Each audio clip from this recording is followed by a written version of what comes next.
हज़रत जाबर और अबू सईद खुदरी रज़ी अल्लाह तआला अन्हुमा ने कश्ती में खड़े होकर नमाज पढ़ी और इमाम हसन बसरी रहमहुल्लाह ने कहा कि कश्ती में खड़े होकर नमाज पढ़ जब तक साथियों को तकलीफ ना हो, और कश्ती के रुख के साथ तू भी घूमता जा वरना बैठ कर पढ़ ले। हदीस नंबर 380 बुखारी शरीफ है।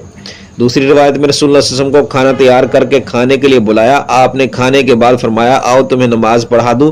अनस रज़ी अल्लाह तआला ने कहा कि मैंने अपने घर से एक बोरिया उठाया जो कसरत इस्तेमाल से काला हो गया था।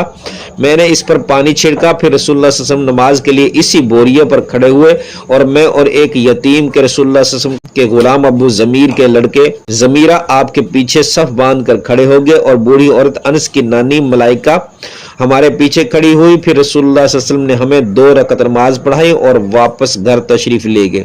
बुखारी शरीफ हदीस नंबर 380।